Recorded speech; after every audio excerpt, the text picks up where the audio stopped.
Viewers, welcome back to my channel. আজ আমরা এসেছি হাওড়ার ইছাপুরের ষষ্ঠীনারায়ণ পার্কে, যেখানে কিনা অনুষ্ঠিত হচ্ছে ক্রিসমাস কার্নিভাল। তো দেখো পার্কের সামনের রাস্তাঘাট একদম আলোয় আলোকিত হয়ে উঠেছে। আর এই যে ঢোকার মুখে যে আলোর গেটটা জাস্ট ফাটাফাটি ছিল। তো হাওড়ায় এই প্রথমবার হাওড়া মিউনিসিপ্যাল কর্পোরেশনের উদ্যোগে ক্রিসমাস কার্নিভাল অনুষ্ঠিত হলো। তো যেটা কিনা স্টার্ট হয়েছে 22 ডিসেম্বর থেকে, আর এটা চলবে 2রা জানুয়ারি পর্যন্ত। তো এই পার্কে কার্নিভাল উপলক্ষে প্রবেশ মূল্য একদম ফ্রি ছিল। অন্য সময় পার্কের প্রবেশ মূল্য মাত্র 5 টাকা।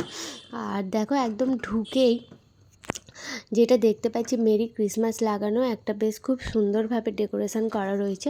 তো এখানে সবাই সেলফি তোলার জন্য, ফটো তোলার জন্য ভিড় করেছে। তো এখানে মাম্পুও বায়না ধরলো যে ও ছবি তুলবে, তো ওর মতো করে পোজ দিয়ে ছবি তুলতে শুরু করে দিল। তো তারপর আমরা ওর ছবি তোলা হয়ে যাবার পর এবার পার্কের ভিতর দিকে আস্তে আস্তে ঢুকতে শুরু করব।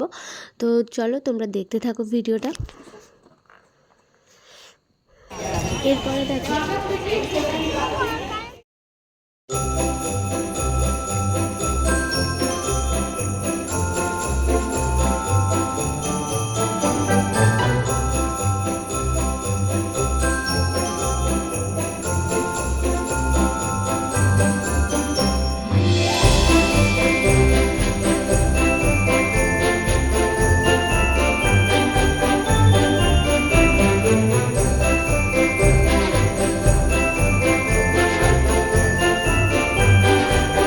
পার্কের একটু ভিতরে ঢুকতেই দেখা যাচ্ছে কচি কাচাদের জন্য বিভিন্ন রাইডসের ব্যবস্থা আছে। তো এগুলো পার্কে আগে থেকেই ছিল।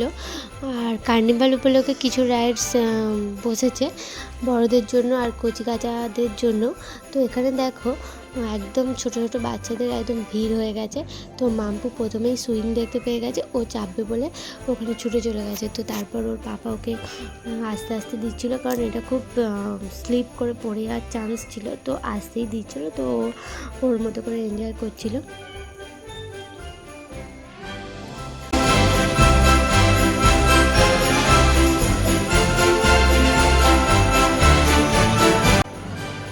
পার্কে অনেকগুলো স্লাইডসের ব্যবস্থা ছিল। তো এই স্লাইডটা খুব ছোট ছোট বাচ্চাদের জন্য একদম পারফেক্ট, কারণ এটা একদম মানে ওই বাঁশ দিয়ে করা আছে। আর একদম এক নিমিষে হড়কে পড়ে যাওয়ার কোনো ব্যাপার নেই। তো একদম ছোট বাচ্চারা এই রাইডটা চাপতে পারে। তো এখানে দেখো মাম্পু এই স্লাইডটা চাপার জন্য খুব বায়না করছিল, বাট এটা একদম শো করে নেবে আসতে, সেই কারণে ওর পাপা আগে থেকে ওকে ধরার জন্য রেডি হয়েছিল। তো ও যখন হাত ছেড়েছে তো হুস করে নেমে গেছে। আর এটা দেখো খুব সুন্দর, দূর থেকে দেখে মনে হবে জিরাফ, বাট এটার ভিতরে ওই স্লাইড করা আছে।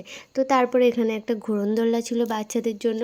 তো এখানে অনেকগুলো বাচ্চা আগে থেকেই চাপছিল, তো একটা সিট ফাঁকা ছিল, তো মাম্পু ওখানে উঠে বসে পড়েছে।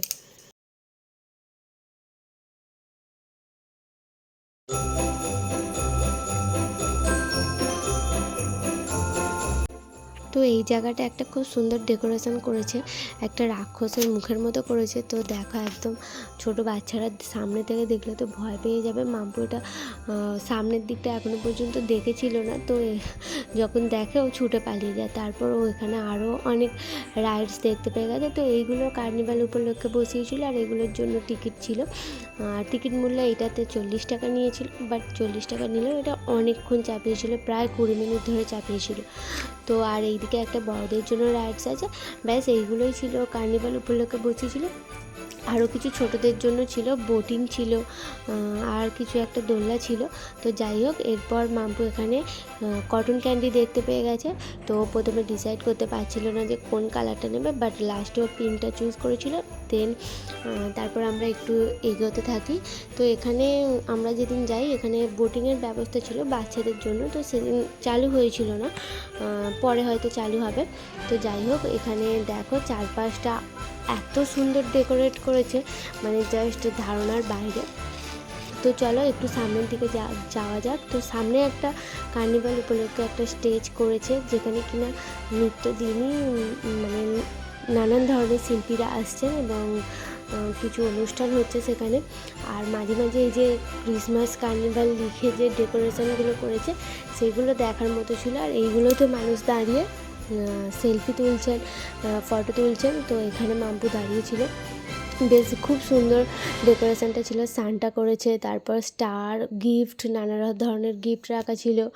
তো যাই হোক, এখানে দাঁড়িয়ে মাম্পু একটু ছবি তুলবে বলে বায়না করেছিল, তো তারপর মাম্পুকে এখানে দাঁড় করিয়ে ছবি তোলানো হয়।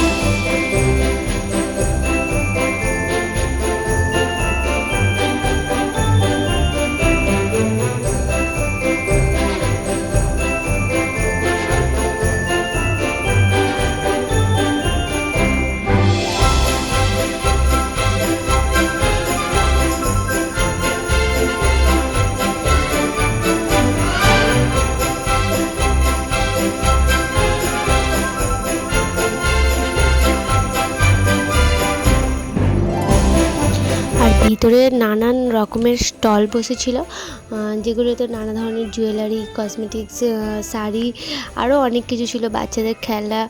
তো তো তোমরা একটু দেখে নাও কী কী স্টল বসেছিল।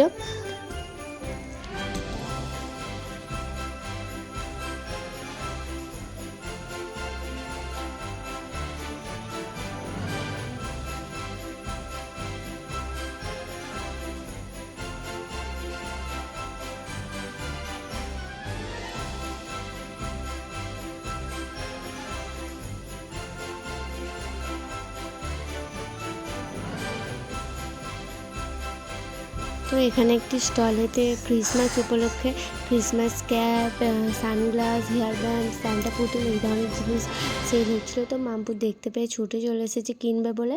আর দেন ও বায়না করে একটা হেয়ার ব্যান্ড কিনেছে, যেটাতে কিনে ওই দুটো স্যান্টা লাগানো আছে। তো এটা ওর পছন্দ হয়েছে।